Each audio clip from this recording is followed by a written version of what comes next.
La séance est reprise. L'ordre du jour appelle la discussion sur le rapport de la commission mixte paritaire du projet de loi renforçant la lutte contre les violences sexuelles et sexistes. La parole est à Madame Alexandra Louis, rapporteure de la commission mixte paritaire.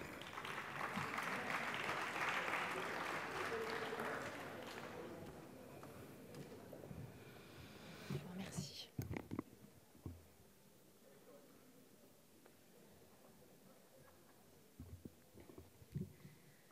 Madame la Présidente, Madame la Ministre, Madame la Présidente de la Commission des lois, mes chers collègues, briser la loi du silence, faire changer la honte de camp, ne rien laisser passer, libérer la parole, mieux protéger les victimes, ces expressions n'ont cessé de résonner avec gravité tout au long des débats, sur tous les bancs de cette Assemblée et même au-delà.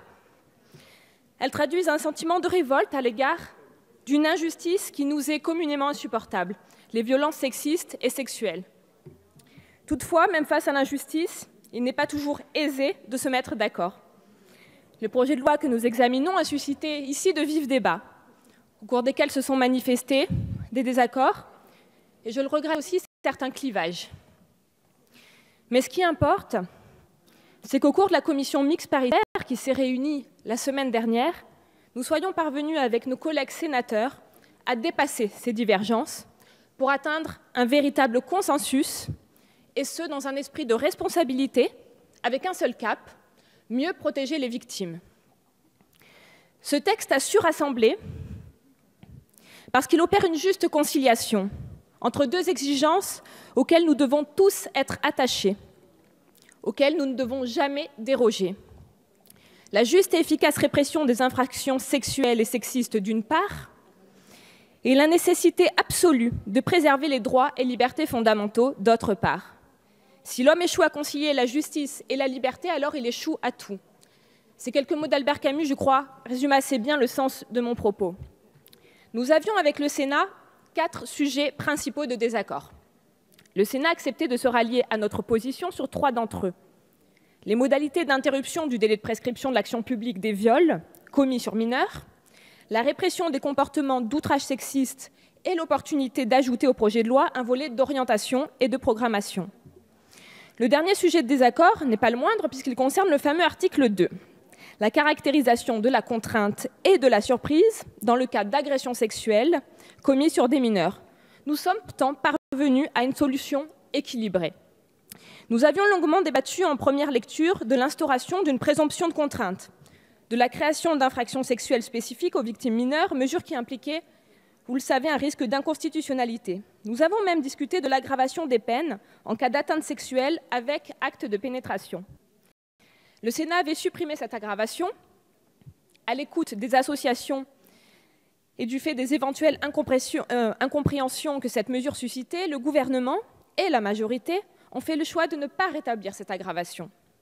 Sur ce point, pour répondre aux procès d'intention qui nous ont été faits, il n'a jamais été dans notre projet de correctionnaliser le viol ou d'exposer la moindre victime à la déqualification d'un crime qu'elle aurait subi, et il faut le rappeler. Je tiens à rappeler que le sujet de la correctionnalisation dépasse largement l'enjeu de ce texte et que nous continuerons à travailler sur ce sujet, notamment dans le cadre de la loi de programmation pour la justice qui viendra. Pour le reste, il nous est apparu préférable de mieux définir les circonstances permettant au juge de retenir l'existence d'une contrainte ou d'une surprise. Sera donc prise en compte pour toutes les victimes mineures l'existence d'une différence d'âge significative avec l'auteur majeur des faits, comme le souhaitait le Sénat. Dans les cas spécifiques des mineurs de moins de 15 ans, sera pris en compte pour la première fois l'abus de la vulnérabilité de la victime ne disposant pas du discernement nécessaire, comme le proposait notre Assemblée. Cette disposition d'application immédiate permettra que l'état de minorité de la victime soit pleinement retenu dans la caractérisation du viol et des autres agressions sexuelles. Au-delà de ces points, le texte comporte de nombreuses autres mesures proposées par des députés, des sénateurs et évidemment par le gouvernement, mesures qui ont fait consensus. C'est la preuve du travail de co-construction qui a été conduit lors de l'examen de ce texte. Parmi ces mesures, nous pouvons citer la création d'une circonstance aggravante en cas d'administration d'une substance visant à altérer le discernement, on parle évidemment de la drogue du viol, ou celle consistant à réprimer plus sévèrement les violences conjugales commises en présence de mineurs. Parce qu'un mineur témoin des faits, un témoin de violence conjugale, c'est également un enfant qui est victime. Enfin, je tiens à souligner d'autres dispositions tendant à faciliter la révélation des infractions et l'accompagnement des personnes qui en sont victimes. Je pense ici à la modification de la définition de l'infraction de non-dénonciation de mauvais traitements qui deviendra un délit continu. Ce texte prévoit enfin le renforcement de l'action des services de l'aide sociale à l'enfance dans le repérage et l'orientation des mineurs de violences sexuelles, notamment de mutilations sexuelles. En conclusion, le texte sur lequel nous sommes amenés à nous prononcer est le fruit d'un long travail initié par le gouvernement afin de mieux prévenir les violences, mieux accompagner les victimes et mieux réprimer les auteurs de ces actes. Ce texte de droit pénal constitue la première pierre d'une série de longues mesures dont le but sera de mettre en œuvre une politique de prévention ambitieuse et efficace contre ces violences et dont nous connaissons, Madame la Ministre, votre engagement sans faille afin de donner corps à cette grande cause du quinquennat que constitue l'égalité entre les hommes et les femmes. Je vous remercie. Merci, Madame la rapporteure. La parole est à Madame Marlène Schiappa, pour le secrétaire d'État, chargée de l'égalité entre les femmes et les hommes.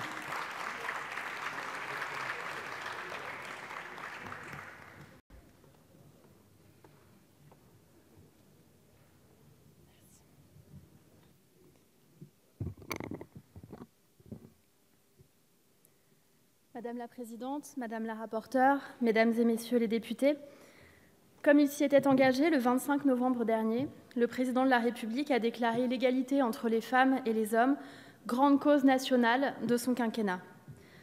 Moins d'un an après, c'est un honneur d'être aujourd'hui devant vous pour conclure ensemble l'élaboration du projet de loi renforçant la lutte contre les violences sexistes et sexuelles, qui est l'une des pierres angulaires de cette grande cause nationale du quinquennat.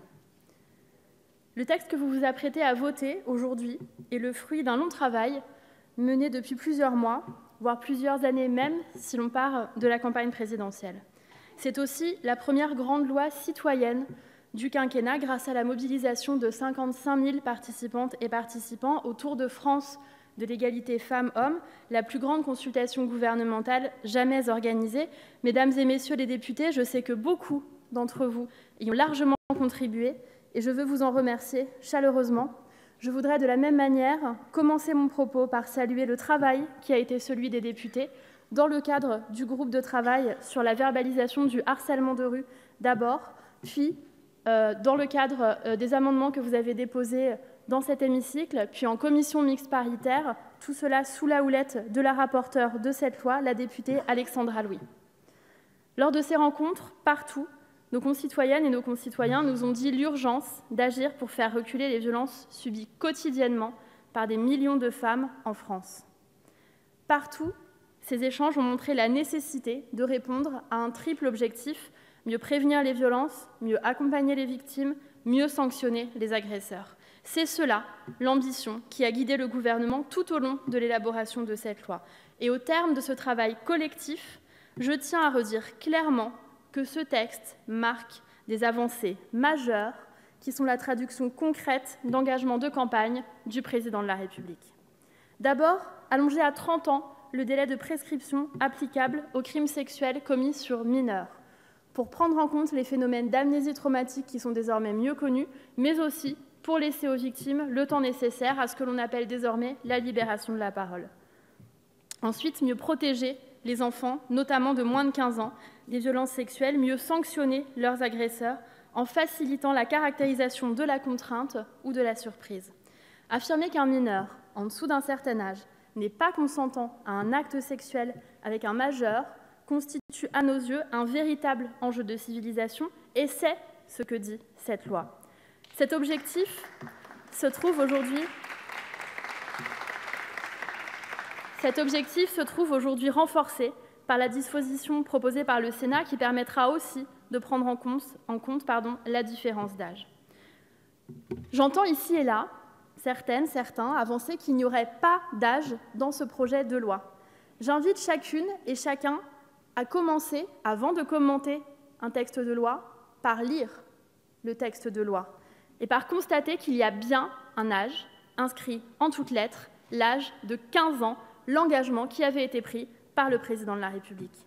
À une époque où les fausses nouvelles se propagent plus vite que la vérité, j'invite notamment les élus de la République à débattre loyalement sur la base des textes, sans envoyer des messages contradictoires, voire mensongers aux agresseurs.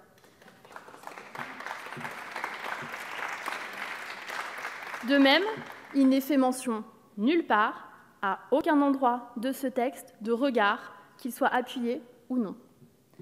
Le texte proposé à vos suffrages permettra aussi de mieux sanctionner le cyberharcèlement dit en meute, ce que nous avons appelé les raids numériques, pour qu'Internet ne soit plus un espace de non-droit pour les femmes, qui sont aujourd'hui les premières cibles des déferlements de haine en ligne. Qu'elles soient journalistes, collégiennes, femmes politiques, nous en avons encore eu un exemple récemment, et je voudrais profiter de la prise de parole qui m'est offerte ici pour adresser toutes mes pensées de solidarité et de sororité à la présidente de la Commission des lois, Yaël Braun-Pivet.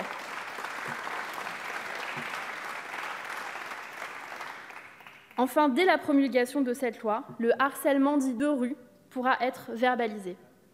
L'actualité vient de montrer à celles ou ceux qui pourraient encore en douter l'urgente nécessité d'agir, puisque la semaine dernière, une jeune femme a eu à subir ces agissements relevant du harcèlement de rue qui se sont prolongés jusqu'à des injures, puis une agression physique.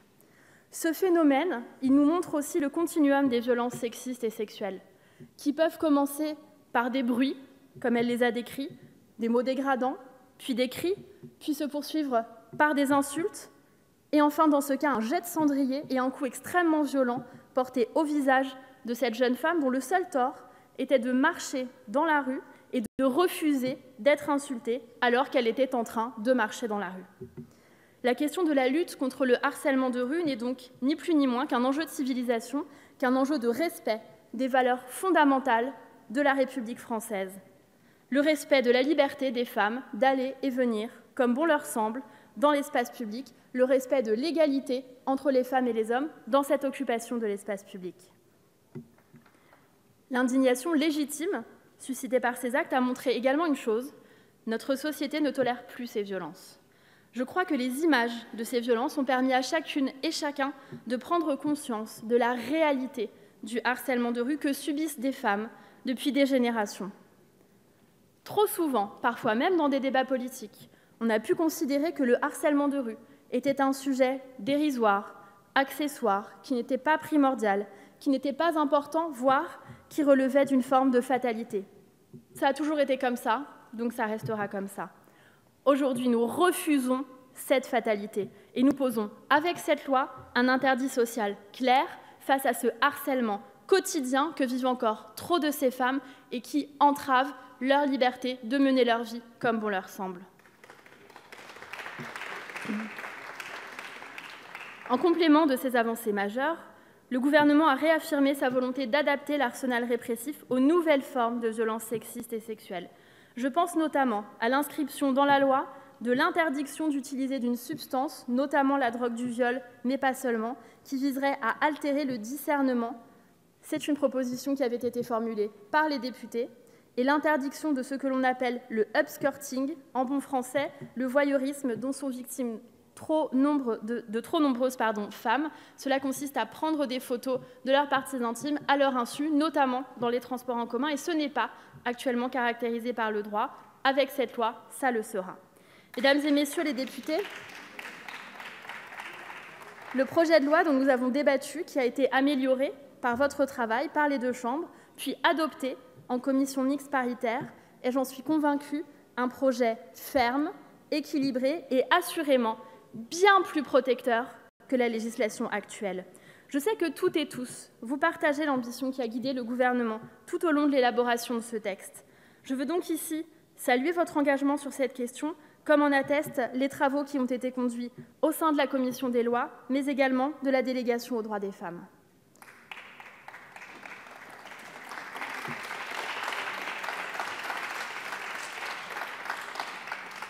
Les enjeux de ce texte amènent à construire des convergences, et c'est ainsi que la commission mixte paritaire, qui a été réunie la semaine dernière, a permis d'établir un consensus, là où certains auraient voulu créer des clivages.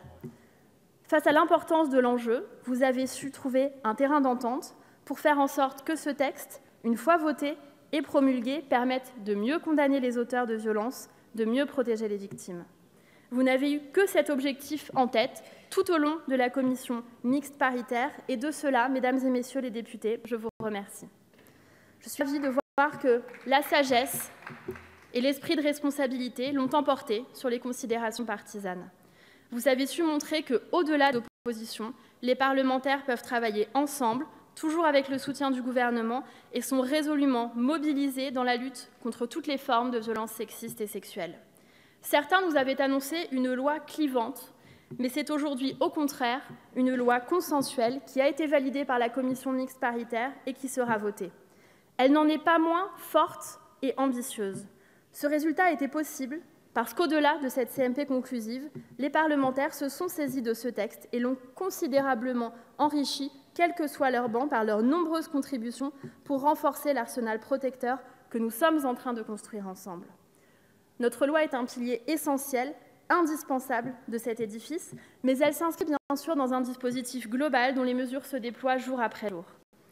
Ainsi, dès la rentrée, nous mettrons en place les contrats locaux contre les violences, notamment intrafamiliales, qui permettront un meilleur repérage des victimes par un travail en réseau des professionnels de santé, de justice, de forces de l'ordre, du tissu associatif.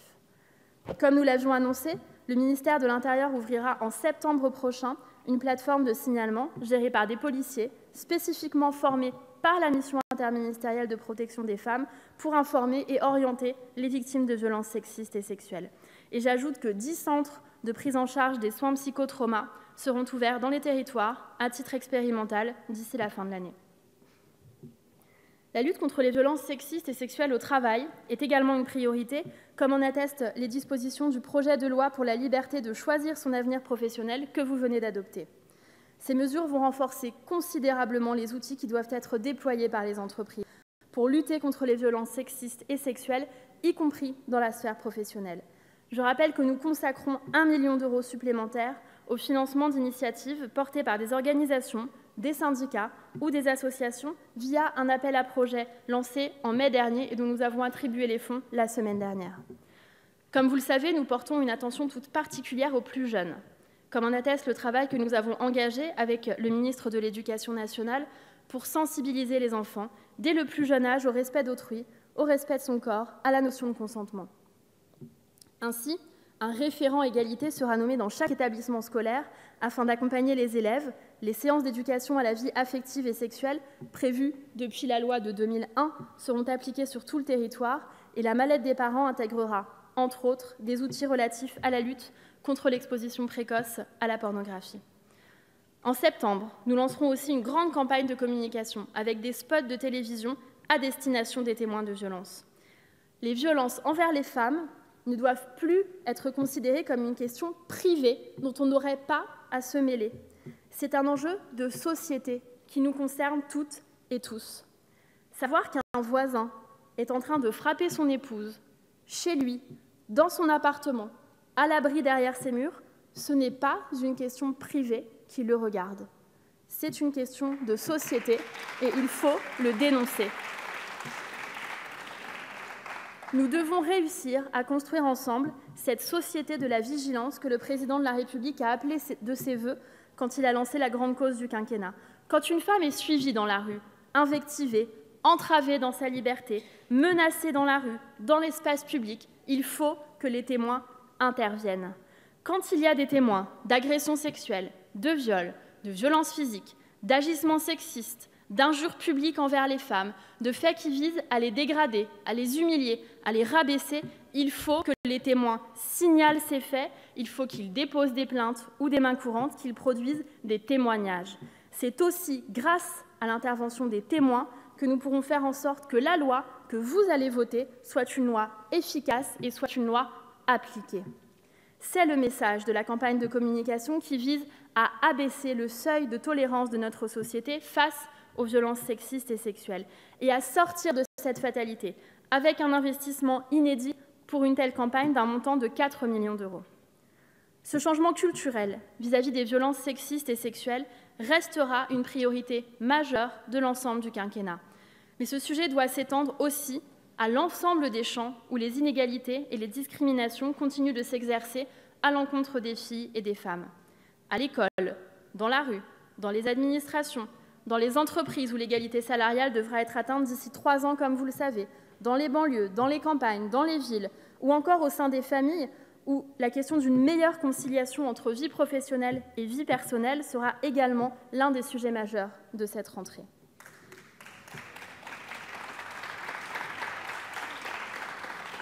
En outre, avec le Président de la République et le ministre des Affaires étrangères, la France porte une diplomatie féministe dans l'ensemble des instances dans lesquelles elle est présente.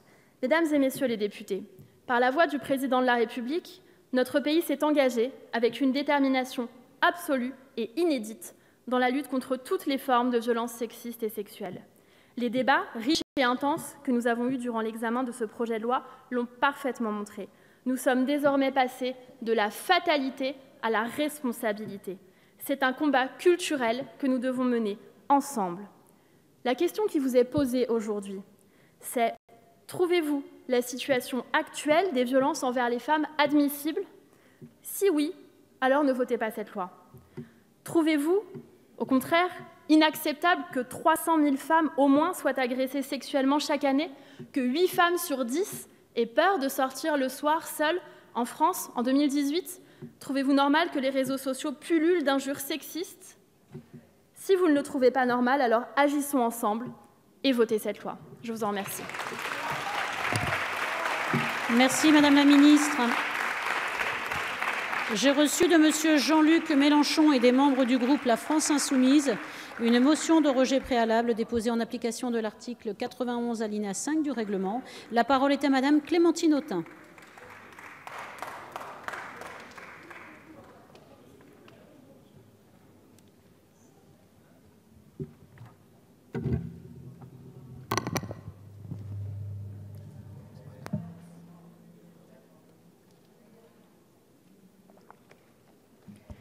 Madame la Présidente, Madame la Secrétaire d'État, mes chers collègues, je voudrais d'abord vous faire part d'une certaine stupéfaction à l'idée que la grande cause du quinquennat, qu'incarnerait cette loi contre les violences faites aux femmes, puisse se trouver aujourd'hui votée un 1er août, dernier projet de loi soumis à notre Parlement, alors qu'il me semble qu'hier...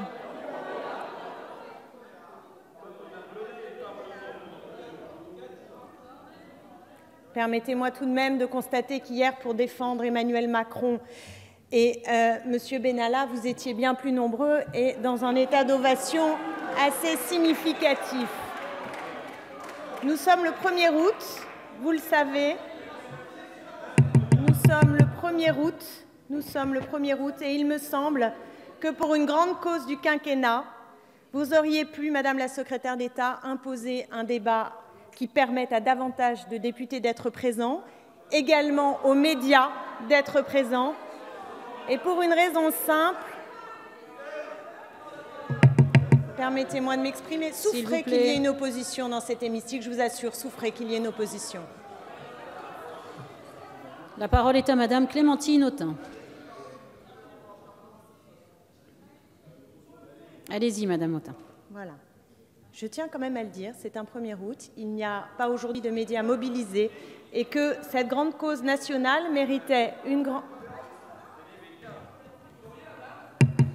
S'il vous plaît, laissez terminer Madame Autain. S'il vous plaît, je vous remercie. Voilà.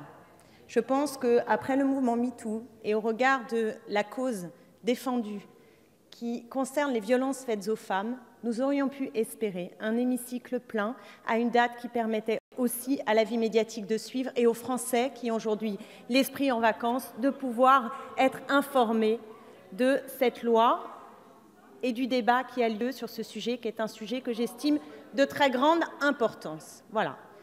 Ceci posé, je pense sincèrement que si nous en sommes arrivés là, c'est parce que la première lecture n'avait pas été fameuse et que justement cette loi n'est absolument pas, mais absolument pas à la hauteur non seulement des besoins de notre société en la matière, mais également du mouvement qui s'est levé dans notre pays, je veux parler du mouvement MeToo, qui a permis que des femmes posent en nombre des mots sur ce qui est malheureusement d'une très grande banalité. Je veux parler des agressions sexuelles, du harcèlement et du viol.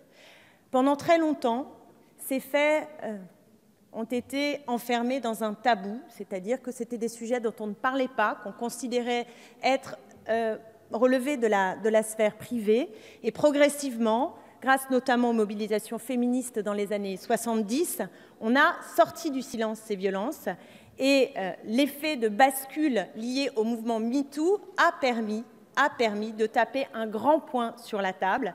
Et quand des artistes d'Hollywood ont dénoncé les viols et les violences sexistes qu'elles subissaient, eh bien, ce sont des milliers, des centaines de milliers à travers le monde, des millions de femmes même, qui se sont senties libérées et qui ont pu, notamment par les réseaux sociaux, mais aussi dans les conversations privées, dans les dîners en famille, pouvoir tout simplement dire, exprimer, et c'était la condition sine qua non, et cela reste la condition sine qua non pour qu'ensuite les plaintes puissent être déposées et que donc la justice puisse pouvoir tout simplement être une réalité. Quelle était à ce moment-là, à partir du moment où il y avait ce mouvement de la société, quelle était la responsabilité des pouvoirs publics? La responsabilité des pouvoirs publics était d'accompagner par des mesures concrètes le mouvement de la société. Or, cette loi, même dans sa deuxième mouture, ne répond aucunement à ce besoin d'accompagnement de la société. Il n'y a pas de moyens sonnants et trébuchants qui sont adossés à ces 4 misérables articles contenus dans cette loi. Il n'y a pas de personnel supplémentaire recruté, ni de formation précisément chiffrée, notamment pour les agents de service public qui sont confrontés aux victimes quotidiennement, et pas simplement les agents du service public, mais même si la police, former les policiers, former les personnels de justice, former aussi toutes celles et ceux qui, dans le monde de la santé ou dans le monde de l'accompagnement social, peuvent se trouver face à une victime, aurait dû être une priorité de ce gouvernement sonnante et trébuchante. Il n'y a pas non plus dans ce texte de vision globale.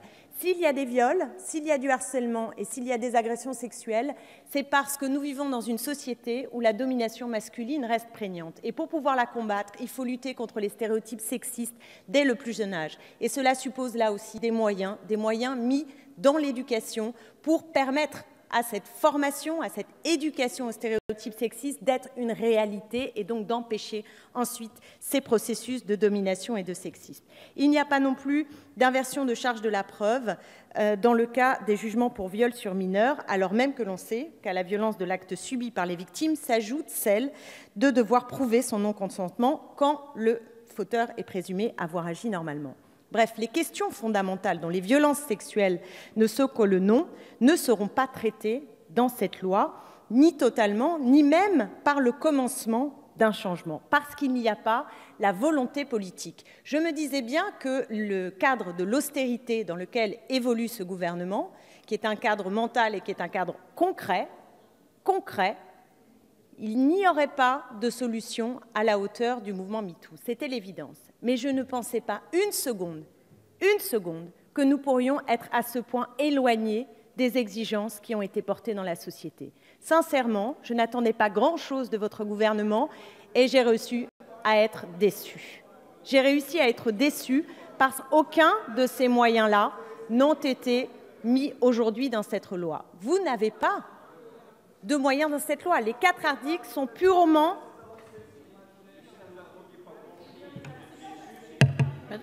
Madame Autain, vous pouvez continuer. Ce n'est pas un dialogue. Hein. Allez-y, Madame Autain. Ce que j'aimerais comprendre, c'est pourquoi en première lecture, il y avait une capacité d'écoute. Que s'est-il passé ces jours-ci pour que votre majorité ne souffre pas, que les membres de l'opposition s'expriment sur tous les textes qui sont mis aujourd'hui en discussion dès lors que nous prenons la parole? Comment expliquer cela? Je sais bien que vous êtes retrouvés tous ensemble, extrêmement soudés, extrêmement énergiques, mais souffrez qu'il y ait une opposition dans le pays et souffrez également que non seulement moi, comme militante féministe depuis longtemps, je sois en colère contre cette loi, et souffrez également que le monde associatif qui travaille sur ces questions ait dit haut et fort, et cela depuis des mois, que cette loi n'était absolument pas à la hauteur des espérances et des nécessités de ce pays. et qu'en plus vous ne me laissiez pas m'exprimer dans cet hémicycle est non seulement une atteinte pour toutes celles et ceux qui se battent sur le terrain contre les violences faites aux femmes, mais également un déni de démocratie. Voilà ce que je crois, voilà ce que je pense, et j'aimerais pouvoir terminer mon propos sur cette loi sans être sans cesse interrompu par vos invectives et votre façon de masquer ce que peut-être vous ne voulez pas entendre sur ce qu'aurait nécessité dans la loi, n'est-ce pas? C'est-à-dire des moyens pour permettre cette lutte. Je vous signale que l'Espagne, en 2004, a réussi à faire une loi cadre qui n'existe toujours pas dans notre pays, et qu'il y a quelques jours, en Nouvelle-Zélande, il y a une loi dite révolutionnaire qui a été adoptée pour donner 10 jours de congé pour les femmes victimes de violences conjugales. Je n'ai pas l'impression que nous soyons ici à la pointe sur ce sujet-là. Donc souffrez qu'un autre point de vue puisse se faire entendre et que nous regrettions qu'aucun moyen sonnant et trébuchant ne soit aujourd'hui en débat dans ce projet de loi. En tout cas, moi, allez-y, Madame la députée. Je vous le dis sincèrement, moi, je suis en souffrance. Je suis en souffrance parce que je pense sincèrement que nous aurions pu, dans notre pays, avoir quelque chose de moins médiocre que ce projet de loi. Donc, j'avais porté une motion de renvoi la dernière fois en commission, qui a été rejetée, bien entendu, parce que mais je sais que vous allez également rejeter la motion de rejet de cette loi, mais permettez-moi, là encore, de vous expliquer pour quelles raisons nous allons continuer à la proposer et à vous dire à quel point nous sommes à côté totalement de ce qu'il aurait fallu faire. Il n'y a rien en amont, je vous l'ai dit, sur l'éducation. Il n'y a rien sur les moyens d'action pour ce qui concerne police-justice. Il n'y a pas non plus de propositions concrètes pour ce qui concerne l'hébergement d'urgence pour des femmes victimes de violences conjugales. Comme je suis élue de Seine-Saint-Denis, je peux vous dire que je reçois à ma permanence très souvent des femmes qui sont victimes de violences conjugales. Non seulement parfois elles ont des difficultés à déposer plainte dans les commissariats, mais en plus pour trouver un hébergement d'urgence, c'est la croix et la bannière la plus maximale. Donc vous pouvez faire des lois qui disent par exemple que la justice va un petit peu plus loin, mais si vous ne mettez pas les moyens pour accompagner ces femmes concrètement, nous passons à côté des urgences du moment. De la même manière, le financement des associations, totalement absent de ce projet de loi, alors qu'il participe de la vivacité du combat contre les inégalités et contre les violences faites aux femmes. Là aussi, je pense qu'il y a un rendez-vous qui est littéralement manqué. On se souvient de la permanence téléphonique de la VFT qui avait explosé au moment du mouvement MeToo, et il se trouve aujourd'hui que le gouvernement veut l'externaliser et le reprendre, ce qui peut être discuté et discutable, mais en tout cas, je n'estime pas que les moyens pour les associations permettent de faire un pas en avant substantiel pour les accompagner. Bien au contraire, elles sont soumises, elles aussi, à l'austérité qui vous tient, d'une certaine manière, en fil vis-à-vis de vos politiques publiques.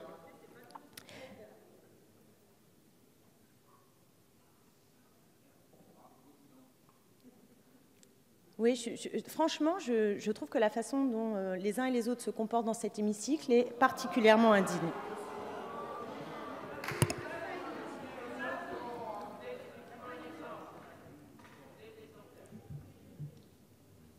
Donc, je continue.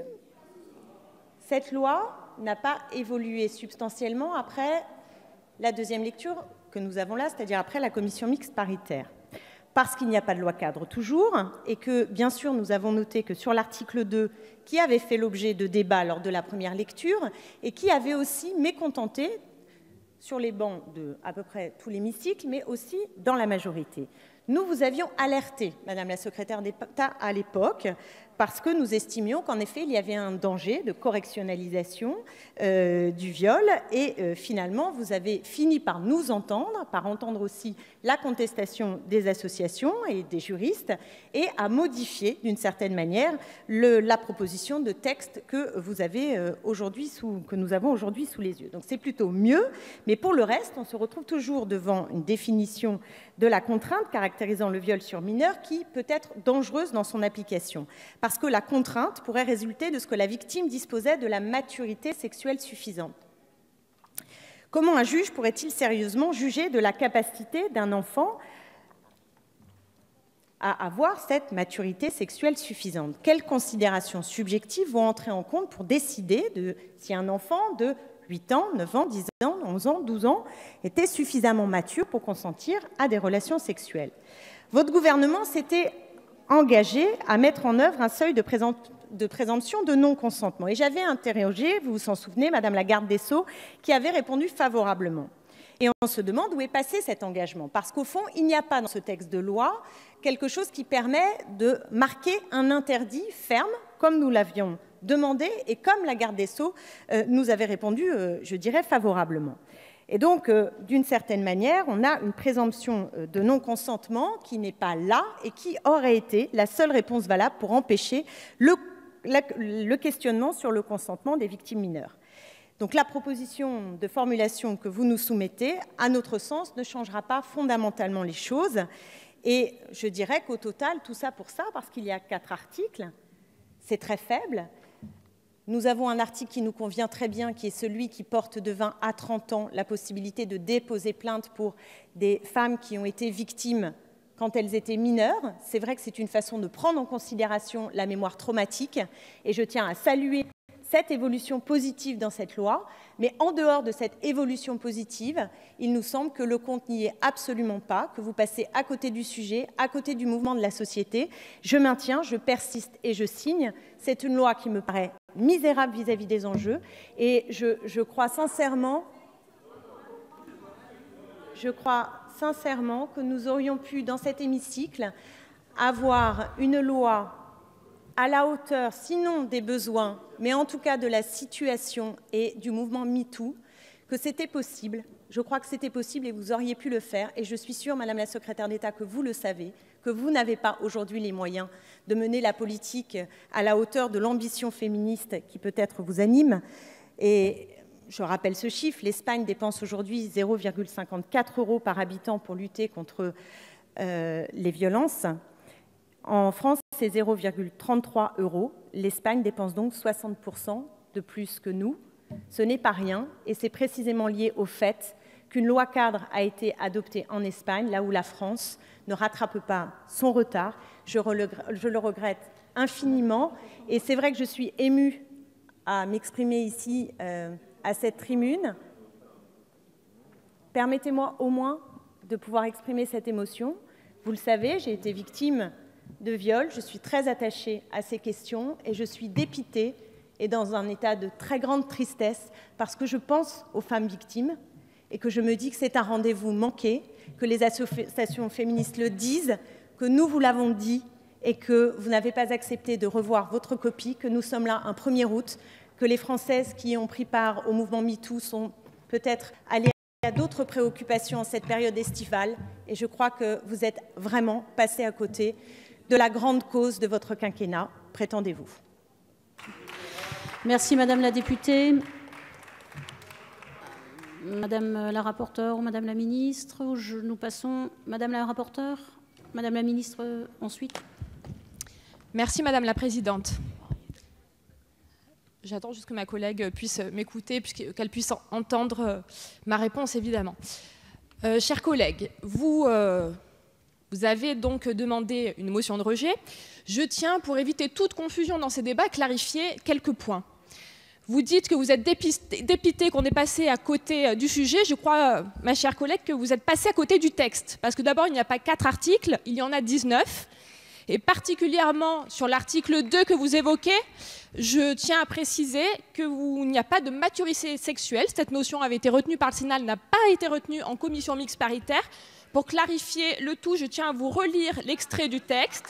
Lorsque les faits sont commis sur la personne d'un mineur de 15 ans, la contrainte morale ou la surprise sont caractérisées par l'abus de la vulnérabilité de la victime ne disposant pas du discernement nécessaire pour ces actes. Donc il n'y a plus aucun danger parce que nous étions évidemment d'accord avec vous et je l'avais dit dans cet hémicycle, nous étions absolument contre cette notion de maturité sexuelle. Donc je tiens vraiment à le rappeler pour tous nos collègues, il n'y a pas de doute là-dessus, il y a bien plus de 4 articles, il y en a 19, ce texte a été enrichi à l'Assemblée, au Sénat, en commission mixte paritaire. Et je crois que nous avons en tout cas un texte qui est une réelle avancée pour les victimes. Et il est très dommage que vous n'ayez pas évoqué tous les autres articles qui ont été décrits par Madame la Ministre et par moi-même dans nos interventions préalables. Je vous remercie. Merci Madame la rapporteure. Madame la Ministre, vous avez la parole.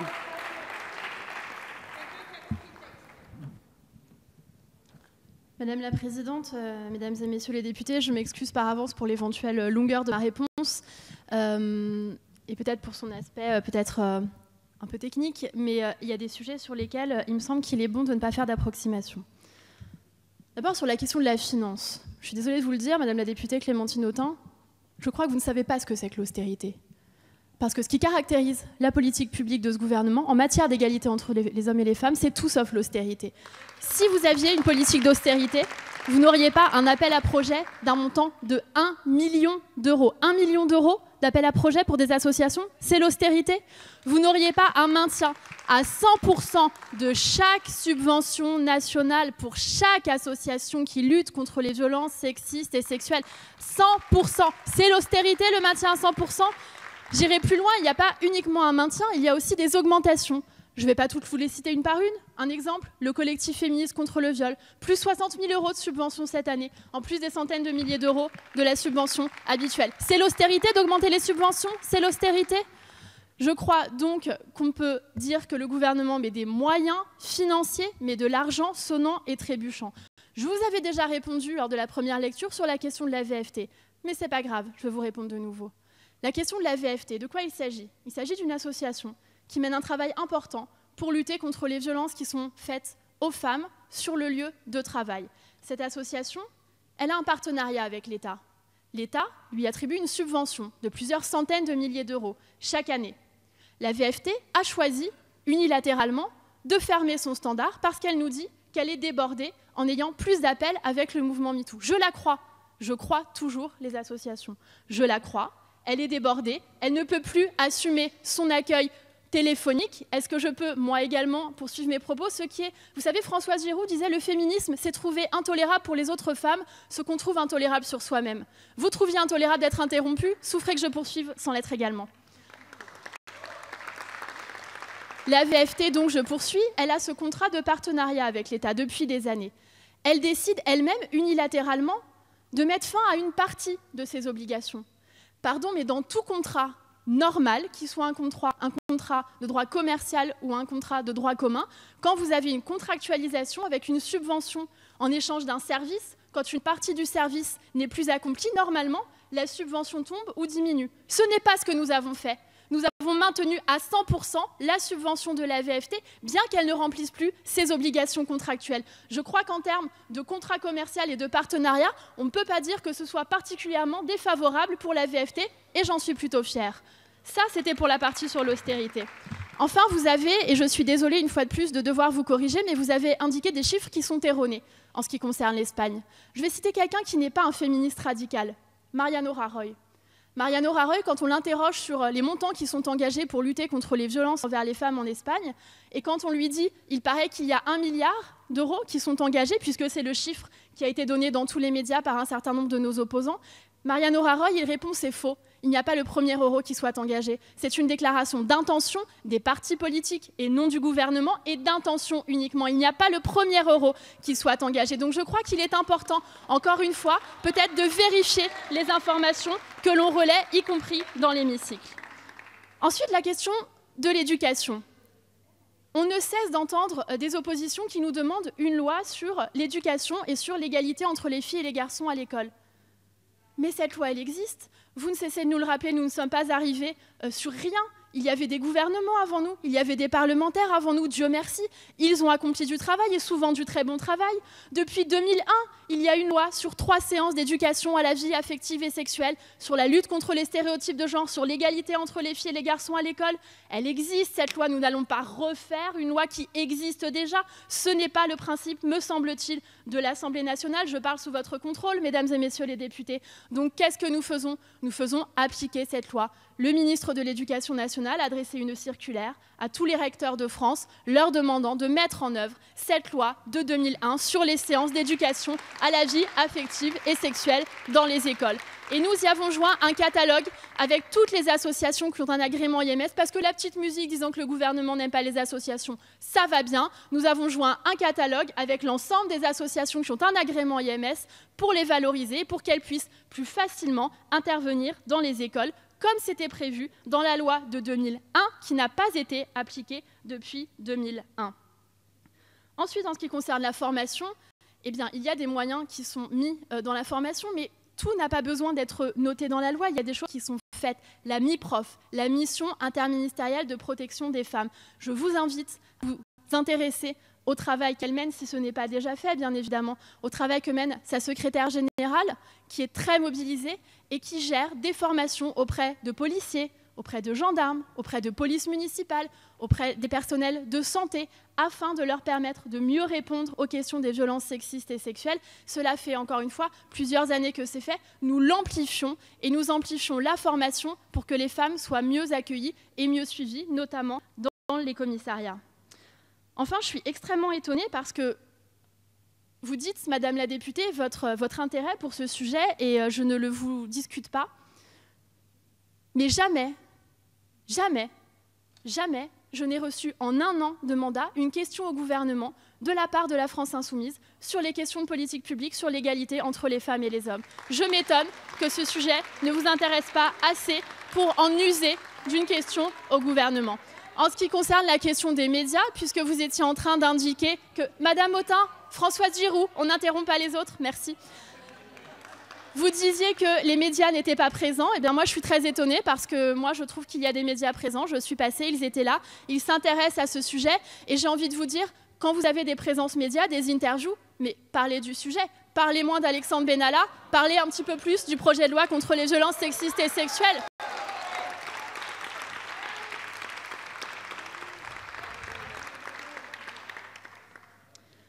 Je suis étonnée également sur le fond, et j'en terminerai là, parce que vous disiez dans votre intervention que vous saluiez des avancées dans cette loi.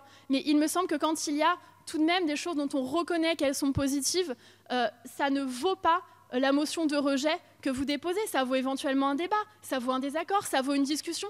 Je ne crois pas que ça vaille une motion de rejet. Vous savez, il y a un proverbe qui dit « quand on a un marteau, on voit tout partout ». J'ai l'impression que vous avez découvert ce procédé, cette méthode, et que maintenant, vous les mettez systématiquement. Vous voyez une loi, hop, vous mettez une motion de rejet. On l'a eu pour toutes les lois précédentes qui ont été discutées juste avant. Et sincèrement, ça s'appelle de l'obstruction.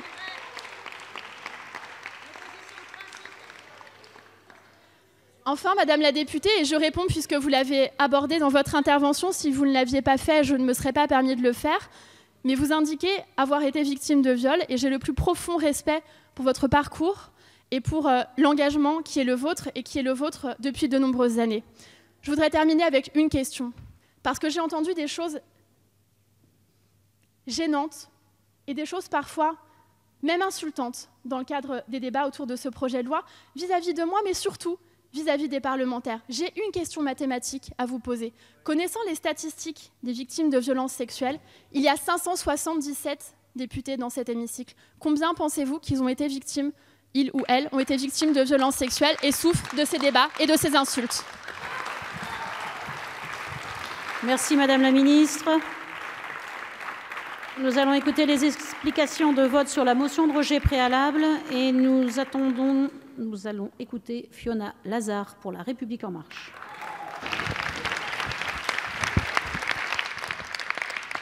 Merci Madame la Présidente.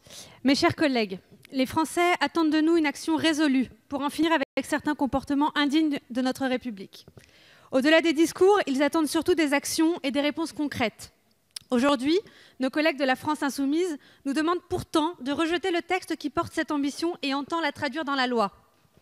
Alors je vous le demande, avec cette motion de rejet, voulez-vous dire non à notre proposition de renforcer la répression des viols et abus sexuels sur mineurs?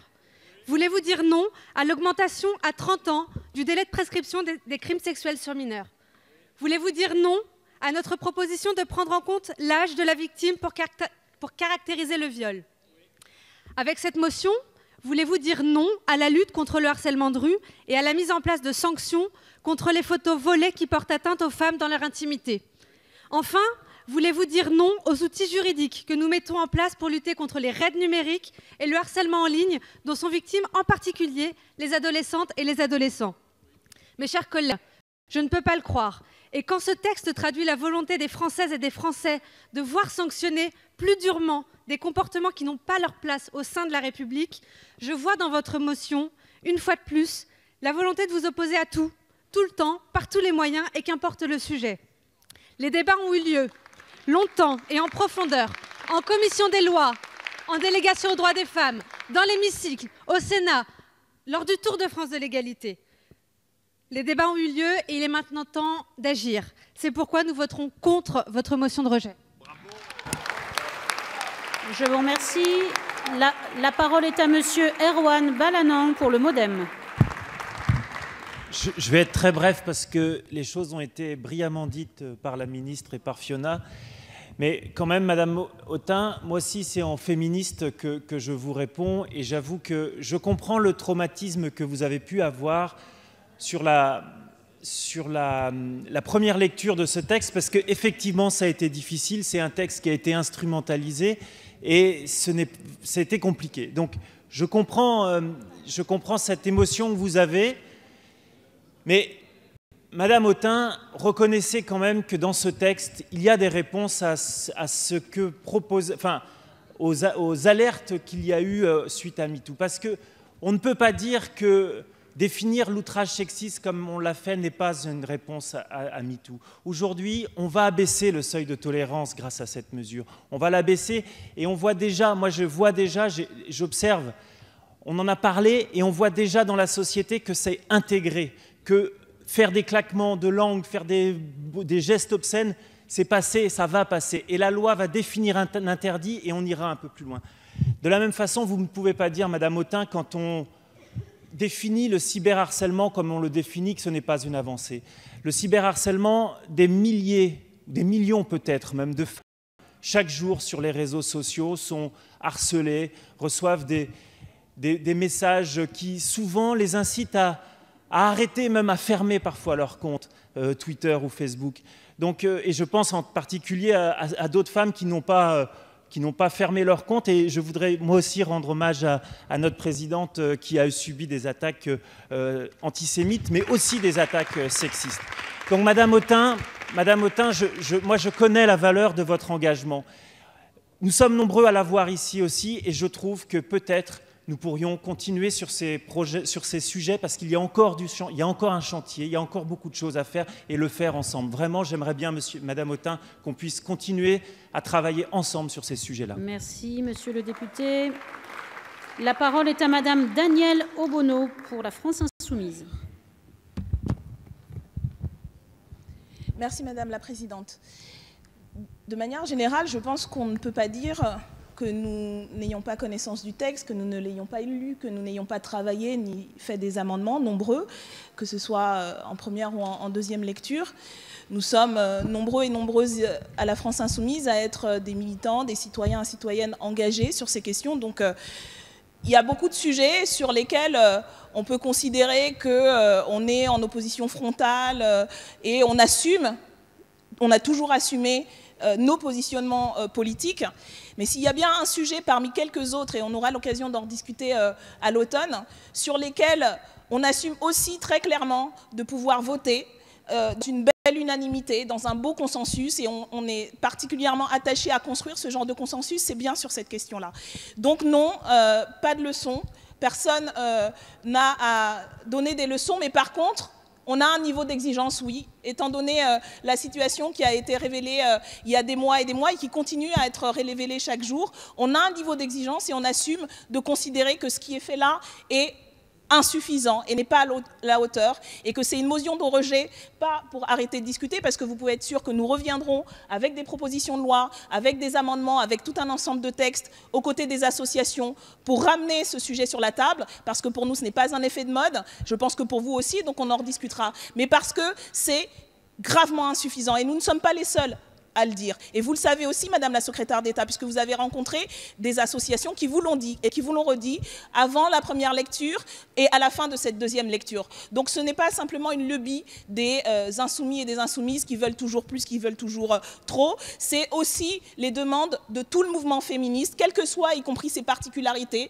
des plus traditionnelles aux plus radicales, qui disent qu'aujourd'hui, c'est nettement insuffisant ce qui est fait. Et c'est le sens de notre motion de rejet, qui n'est pas un rejet des avancées, parce qu'y compris, nous avons voté des amendements qui allaient dans ce sens. Nous avons défendu avec tous les autres bancs de l'hémicycle des amendements qui allaient dans ce sens, mais nous rejetons l'explication et la justification de ce texte comme étant l'expression d'une grande cause et comme prenant en charge les besoins, Merci. y compris criants qu'il y a en la matière. Et donc nous appelons et continuons à appeler pour le rejet de ce texte. Merci, et nous resterons engagés dans ces débats et dans cette lutte, ne vous en déplaise, avec nos propositions et avec nos arguments. Sont terminées. Je mets aux voix la motion de rejet préalable. Qui est pour? Qui est contre? Cette motion de rejet préalable n'est pas adoptée. Nous allons aborder la discussion générale en rappelant qu'il y a un temps de 5 minutes par orateur et nous allons écouter Madame Tiffany Degois pour La République en marche.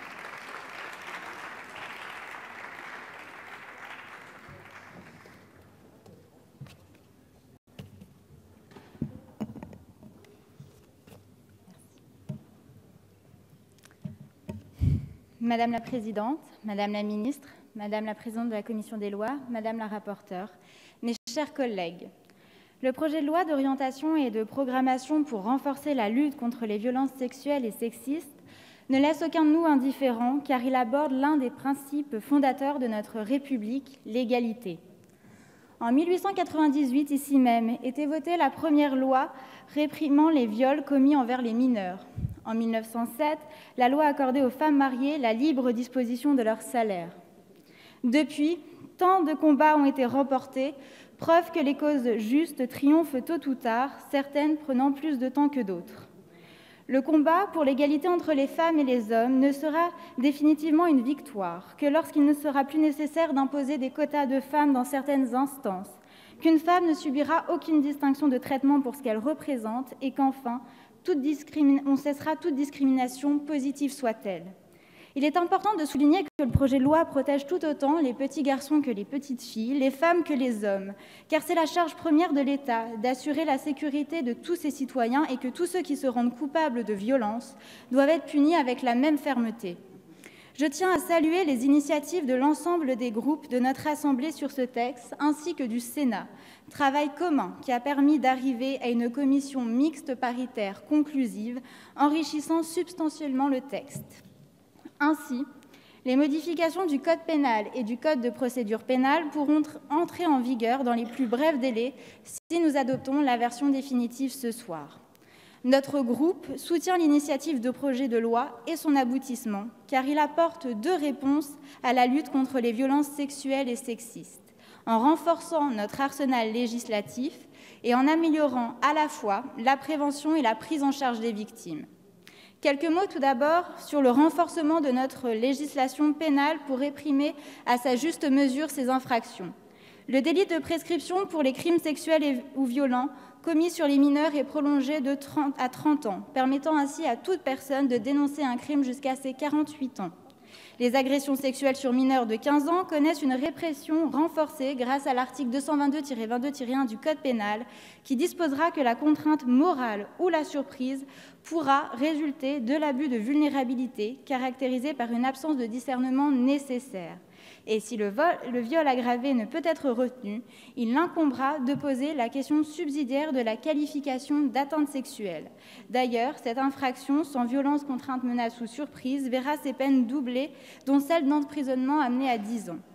L'administration de substances à une victime visant à altérer son consentement deviendra une circonstance aggravante. La création de l'infraction d'outrage sexiste constituera une contravention de 4e classe. La notion de harcèlement est étendue à des actions non répétées, mais menées de concert par un ensemble d'auteurs, phénomène à la mode depuis une dizaine d'années, connu sous le nom de reine numérique et malheureusement très utilisé pour le harcèlement scolaire. Il faut maintenant que les choses soient claires dans l'esprit de ceux qui commettent de tels actes. Il n'y aura plus d'impunité. Quand vous portez atteinte à l'intégrité physique ou psychique d'un concitoyen, la justice aura les moyens de vous condamner à la hauteur de vos actes. Pour assurer ceci, il sera du devoir de l'État d'appliquer ces nouveaux outils législatifs de manière ferme, sans laxisme, et de permettre aux forces de l'ordre d'effectuer des contrôles en nombre suffisant. Enfin, quelques mots concernant la prévention et la prise en charge des victimes. L'article 2 bis AB du texte dispose de l'élargissement des actions de sensibilisation aux professionnels ainsi qu'au personnel enseignant. Des politiques locales doivent également être menées pour s'adapter aux besoins de chaque territoire. C'est pourquoi il est essentiel d'introduire dans le schéma régional de santé un programme relatif à la prévention de ces violences, mais aussi l'accès aux soins des victimes. Je vous remercie pour votre attention.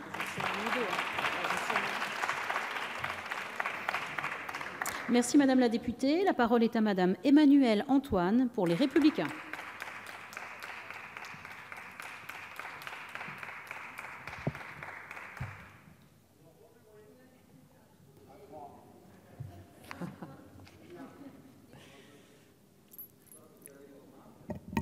Madame la Présidente, Madame la Ministre, mes chers collègues, les femmes en France en 2018 restent une population fragile.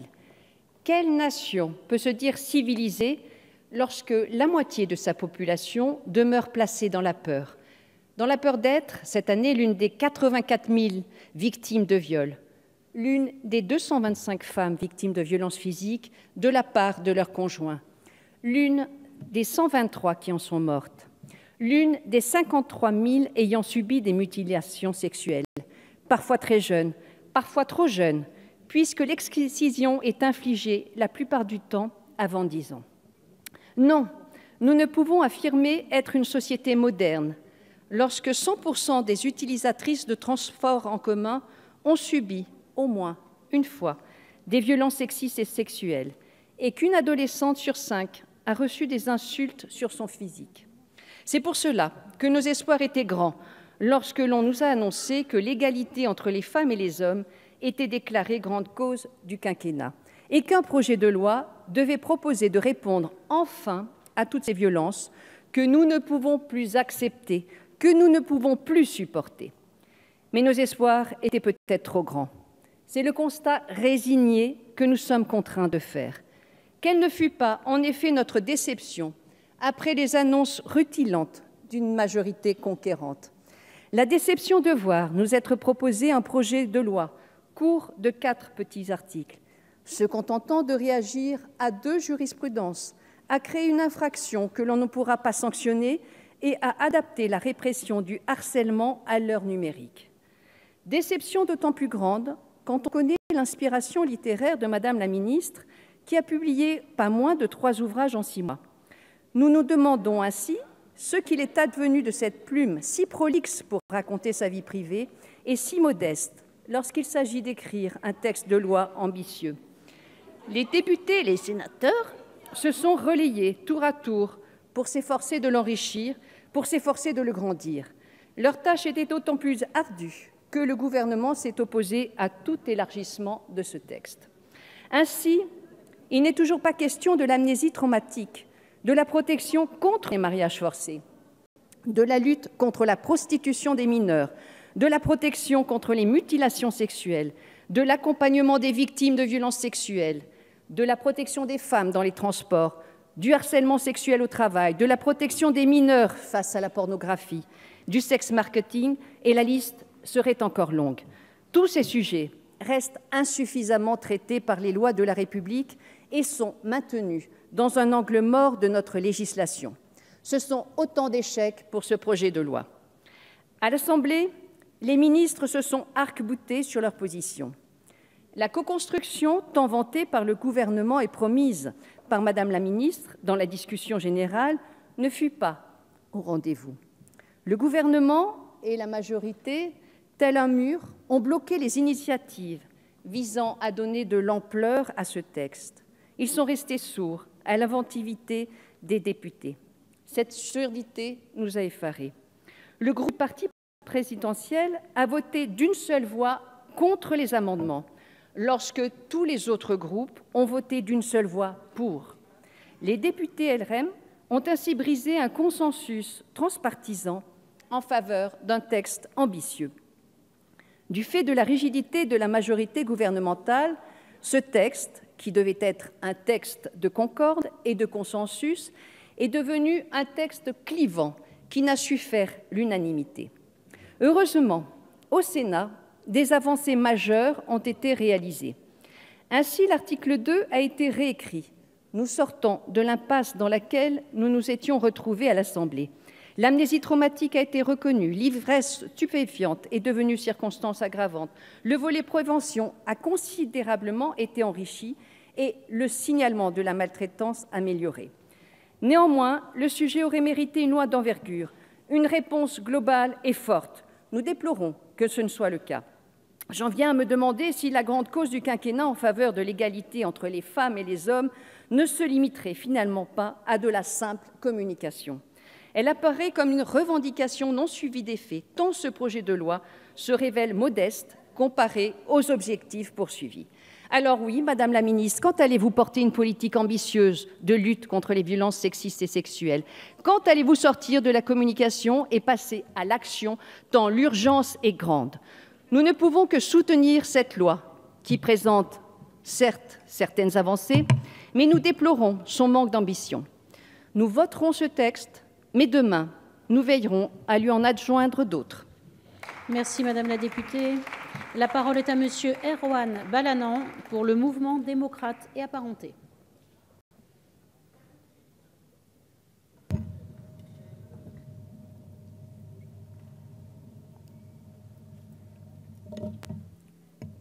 Merci. Madame la Présidente, Madame la Ministre, Madame la rapporteure, Mesdames, Messieurs les députés, il y a presque 40 ans, le 26 novembre 1974, Simone Veil montait à cette tribune et elle s'excusait de parler de sa conviction de femme devant une assemblée constituée presque exclusivement d'hommes. Simone Veil, cette femme qui vient d'entrer au Panthéon, cette femme dont le parcours autant que l'œuvre politique force l'admiration de toutes et tous, d'un bout à l'autre de l'échiquier politique, cette femme s'est excusée de prendre la parole pour défendre une loi qui allait transformer la condition des femmes, mais aussi le visage de toute la société. Toutes les avancées en faveur des droits des femmes ont bénéficié à la société tout entière, ont contribué à rendre la société plus juste, l'économie plus prospère, les rapports entre les individus plus sincères. Cela, je ne suis pas le premier homme à le dire, et je m'incline devant François Poulain de la Barre, qui, au XVIIe siècle, a mis en évidence que l'oppression des femmes permettait de justifier toutes les autres formes d'oppression. Condorcet, au XVIIIe, alerta ses amis des Lumières, vouloir faire l'égalité entre les hommes sur l'autel des inégalités entre les sexes serait voué à l'échec et constituerait une malfaçon originelle de notre République.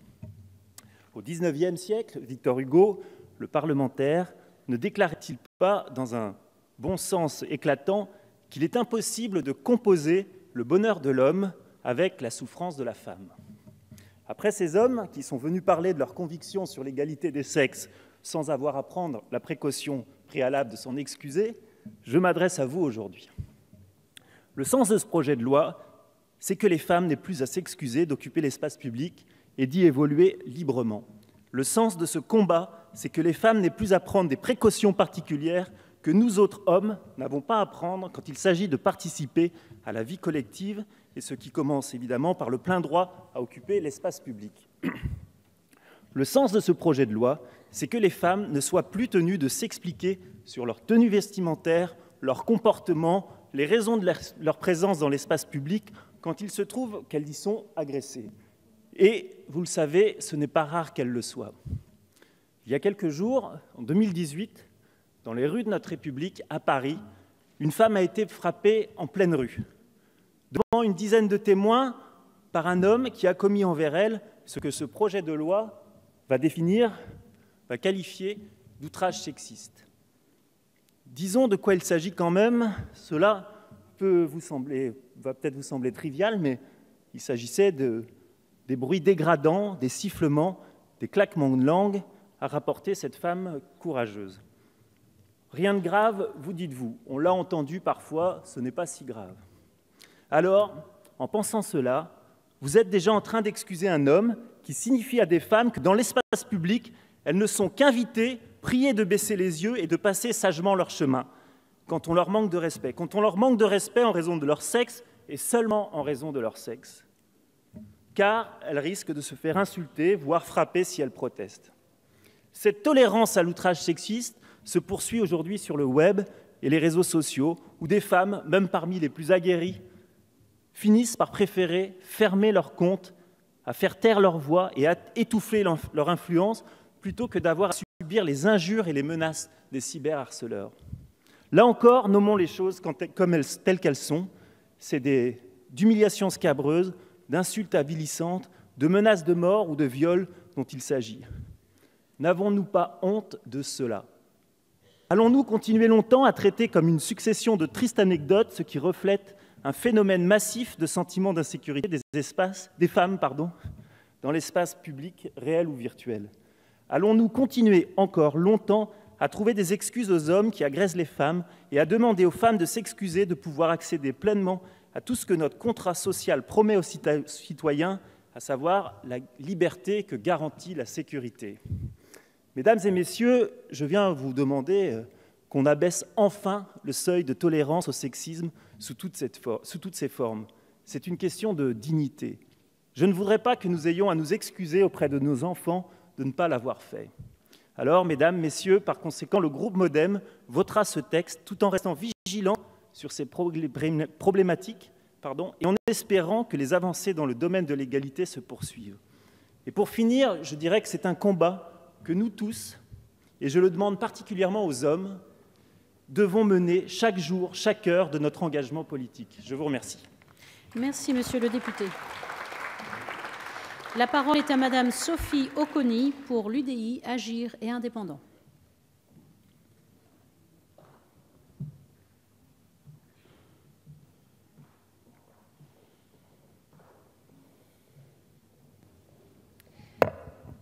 Madame la Présidente, Madame la Secrétaire d'État, Madame la Rapporteure, chers collègues. Ce projet de loi renforçant la lutte contre les violences sexuelles et sexistes était un des piliers de ce que le Président de la République a appelé la grande cause du quinquennat. Et il constitue pourtant, à nos yeux, un grand regret. Les grands perdants ici sont les victimes, évidemment, mais sont d'abord nos enfants.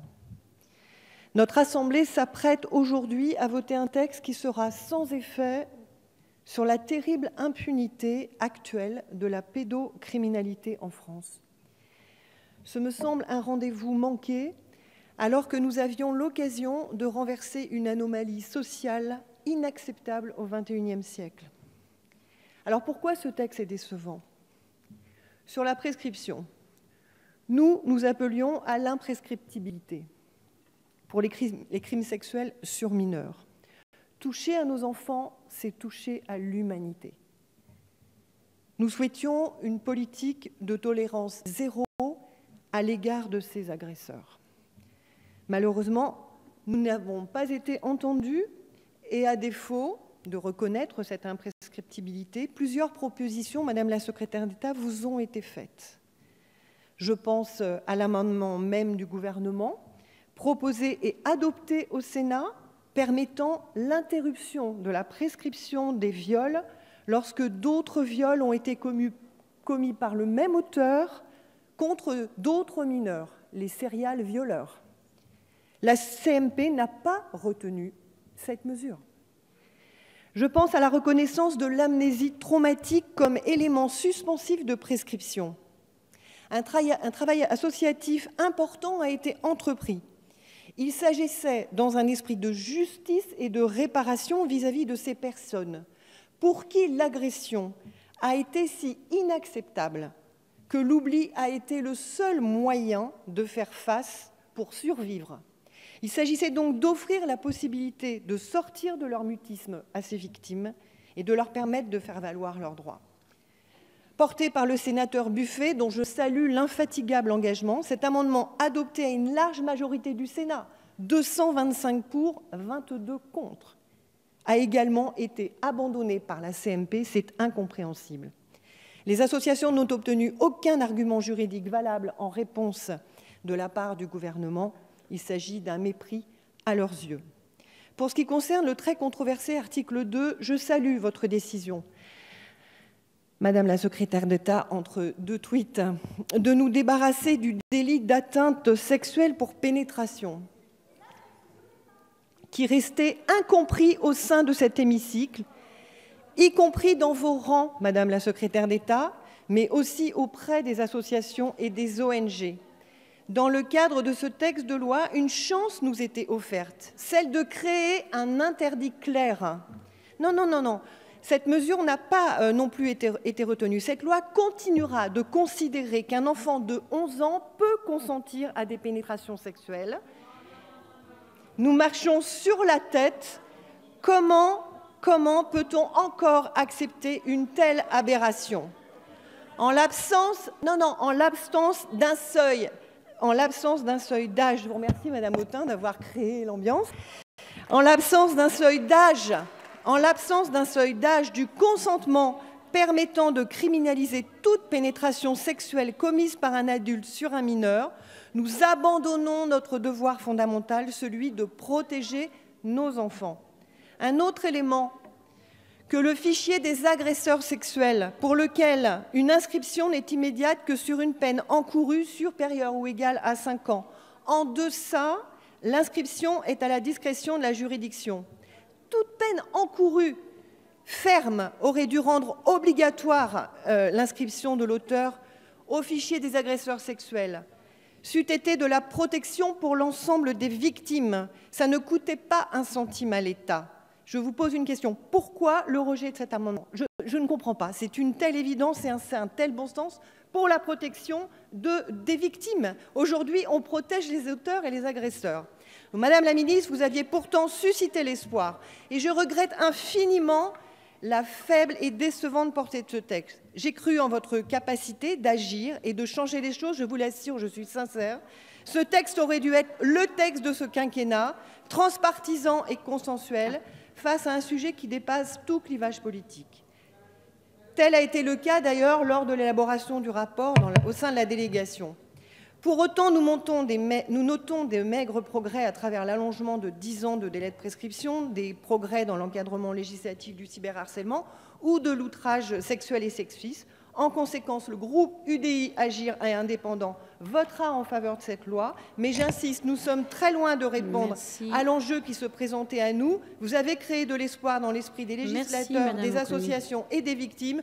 Nous mesurerons dans un an l'effet de ce texte. Je vous remercie. Je vous remercie. La parole est à Monsieur Alain David pour la Nouvelle Gauche.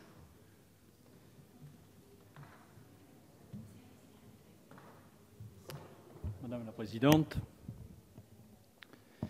Madame la secrétaire d'État, Madame la présidente de la Commission, Madame la rapporteure, nous attendions un texte permettant de lutter contre toutes les formes de violences sexuelles et sexistes, contre l'impunité des agresseurs sexuels et garantissant une meilleure protection des victimes. Le président de la République s'était notamment engagé à fixer un âge clair de non-consentement à un acte sexuel. Nous regrettons que cette mesure n'apparaisse pas dans le texte final. À la lecture du texte qui découle de l'accord de la CMP du 23 juillet dernier, nous ne voyons rien à l'attention des agresseurs et même s'il renforce le régime des peines applicables pour des infractions sexuelles sur mineurs, le texte fait l'impasse sur la nécessité d'un seuil d'âge pour le non-consentement. Certes, quelques avancées sont à constater. L'allongement du délai de prescription de 10 ans pour les crimes sexuels à l'encontre des mineurs et de la nouvelle incrimination d'outrage sexiste, qui devra toutefois être accompagnée des moyens nécessaires à son application grâce au déploiement des agents de police et de gendarmerie, et cela dans un contexte de baisse des subventions aux associations. Par ailleurs, le gouvernement a renoncé à inscrire dans les circonstances aggravantes du délit d'atteinte sexuelle la pénétration sexuelle commise sur ou avec la personne d'un mineur de moins de 15 ans. Cette disposition risquait d'encourager la correctionnalisation du viol ait suscité l'inquiétude légitime des associations.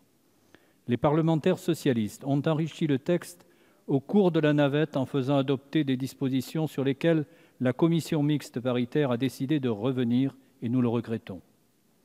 Notre groupe proposait notamment la création d'une nouvelle incrimination demandée d'une seule voix par l'ensemble des associations, le crime de violence sexuelle sur enfant pour tout acte de pénétration sexuelle sur un mineur de 13 ans.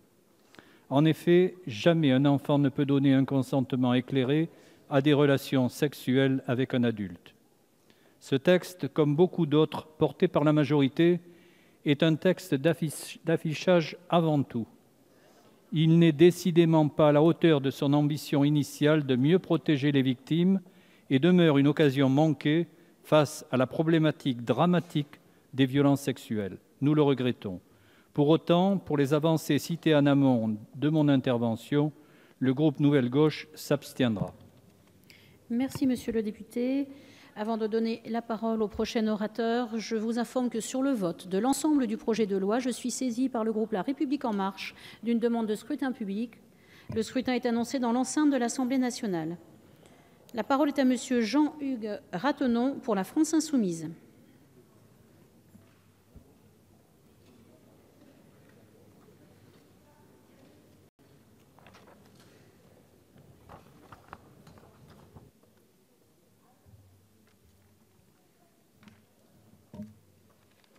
Yes.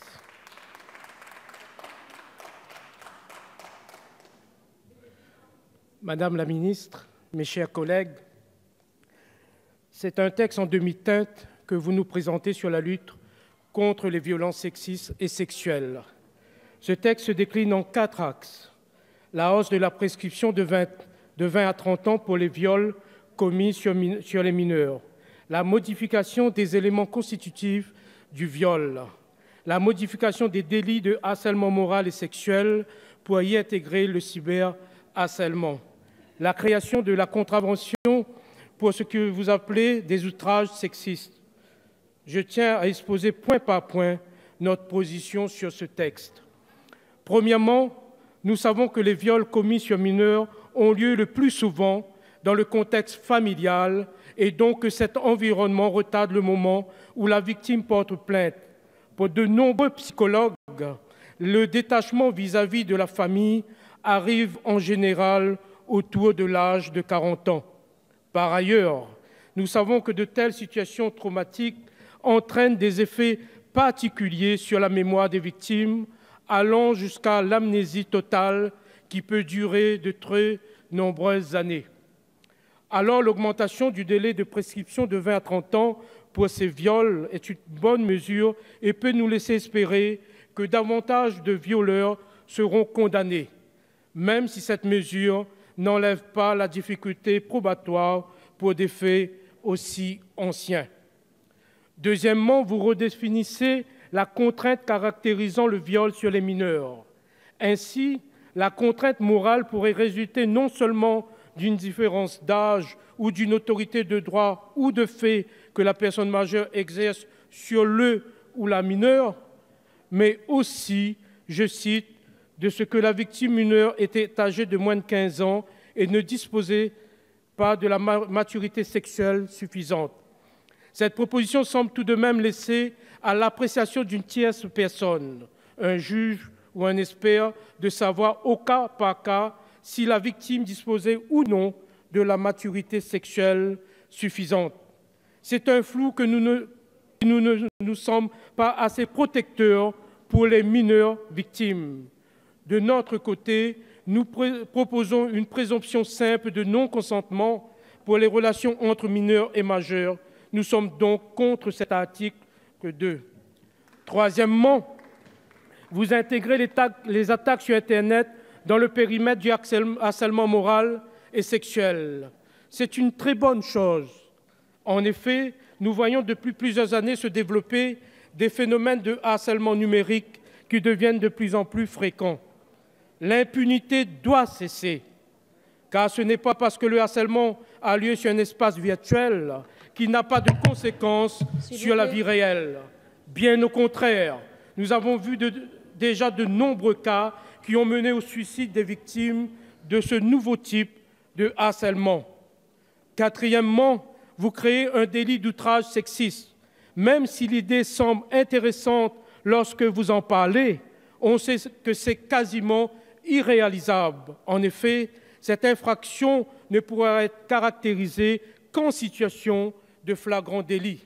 Alors il faudrait augmenter très fortement le nombre de policiers sur le terrain, qu'ils soient tous formés pour pouvoir reconnaître ce qui relève des violences.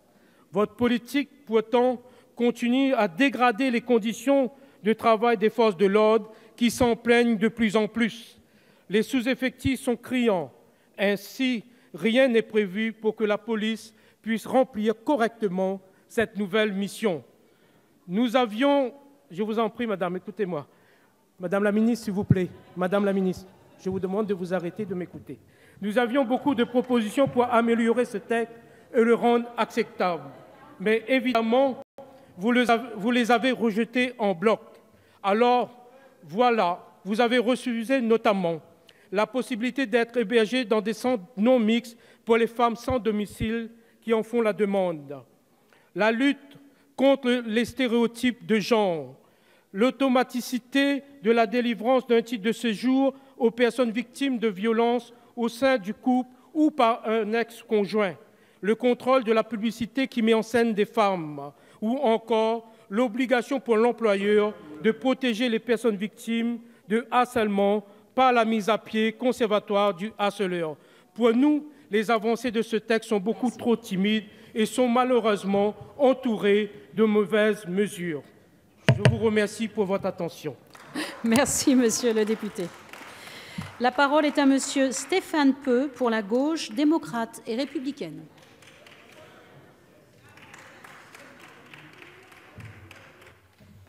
Madame la Présidente, Madame la Ministre, Madame la Présidente de la Commission des lois, Madame la Rapporteure, les violences sexistes et sexuelles doivent être impérativement combattues tous les jours, en toutes circonstances et en tout lieu. Il y a encore moins d'une semaine, une nouvelle vidéo d'une femme insultée et violentée en plein Paris nous rappelait, si c'était nécessaire, l'impérieuse nécessité qu'il y a à agir. L'État se doit d'être à la hauteur des enjeux et d'accompagner l'expression haute et forte d'un formidable mouvement de la société civile et un désir irrésistible de liberté, d'égalité et de sororité. En somme, un désir urgent et légitime de justice. Pourtant, le texte tel qu'il est sorti de l'Assemblée nationale n'était pas à la hauteur de cette attente. La rédaction de l'article 2, pensée pour combattre le dysfonctionnement révélé par 2 affaires récentes où des fillettes de 11 ans avaient été considérées comme consentantes à une relation sexuelle avec un adulte, entraînait en vérité une plus grande fragilité des victimes. Je tiens ici, Madame la Ministre, à saluer votre décision de supprimer l'atteinte sexuelle avec pénétration que le gouvernement avait voulu instaurer à cet article et qui était une ligne rouge pour toutes les associations mobilisées et pour de nombreux parlementaires, dont ceux de mon groupe. Il faut également saluer la richesse des discussions de nos collègues parlementaires au Sénat qui ont permis d'améliorer grandement le texte gouvernemental. Il en est ainsi de l'introduction pour les moins de 15 ans de la notion de vulnérabilité ainsi que des précisions apportées sur les notions de contrainte et de surprise qui sont des évolutions du texte tout à fait salutaires. Je me félicite également de l'adoption d'un amendement du gouvernement visant à sanctionner le fait d'administrer à l'insu d'une personne une substance de nature à altérer son discernement, et ce, dans l'optique de commettre un viol ou une agression sexuelle. De la même manière, l'aggravation des peines encourues par les auteurs de crimes ou d'agressions sexuelles visant des personnes en détresse économique, ainsi que la création d'un nouveau délit de captation d'images impudiques, sont autant d'avancées importantes dans ce combat permanent qu'est la lutte contre les violences sexuelles et sexistes. Mais des faiblesses demeurent dans ce texte, qui devront être abordées dans la continuité de ce combat qui ne s'arrêtera pas après l'adoption de la loi. J'en évoquerai qu'un, celui qui nous fait regretter vivement la suppression de l'article 4, quater A, instauré au Sénat, qui prévoyait de rendre réellement effectives les 3 séances d'éducation à la sexualité prévues dans le Code de l'éducation. Il aurait également pu aller plus loin, ce texte, en matière de formation des personnels, même s'il faut néanmoins saluer une obligation de sensibilisation des enseignants aux violences sexistes et sexuelles, C'est le premier pas d'un vaste chantier que le gouvernement n'a pas eu le courage, hélas, de mener à son terme. Enfin, nous regrettons vivement que le Parlement n'ait pas créé d'infraction spécifique, un crime de violence sexuelle commis sur mineur de moins de 13 ans, qui nous aurait permis de sortir de la définition du viol et qui était très attendu des associations. En dépit, et après avoir noté les principales avancées à nos yeux et marqué un certain nombre de regrets sur les faiblesses de ce texte, en conséquence et en conclusion logique, nous adopterons, et mon groupe adoptera une abstention positive. Merci, monsieur le député. Madame la ministre, madame la rapporteure, non. Donc la discussion générale est close. Ce n'est pas encore le scrutin public, il y a un amendement. Donc nous en venons au texte de la commission mixte paritaire, conformément à l'article 113 alinéa 3 du règlement. Donc nous allons statuer sur l'amendement dont j'ai été saisie. Amendement numéro 1 par le gouvernement. Merci Madame la Présidente. C'est un amendement rédactionnel de coordination. Je vous remercie. L'avis de la commission, Madame la rapporteure. Madame la Présidente, favorable. Favorable. Je mets aux voix cet amendement numéro 1 qui a reçu un avis favorable du gouvernement donc, et un avis favorable de la commission qui est pour. Amendement adopté. Et cette fois-ci, donc, nous allons maintenant procéder au scrutin. Je vais donc mettre aux voix le projet de loi compte tenu du texte de la commission mixte paritaire modifié par l'amendement qui vient d'être adopté. Je vous prie de bien vouloir regagner vos places. Le scrutin est ouvert. Le scrutin est clos. Voici le résultat du scrutin. Votant 100, exprimé 92, majorité absolue 47, pour 92, contre 0. Le texte est adopté à l'unanimité.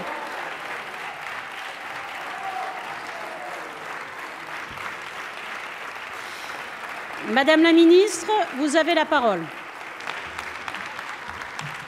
Je voudrais très rapidement remercier l'ensemble des députés, quels que soient les bancs sur lesquels ils siègent, pour leur présence ce 1er août et pour leur vote important pour l'égalité entre les femmes et les hommes. Merci pour tout le travail que vous avez mené ici et dans vos circonscriptions. Merci.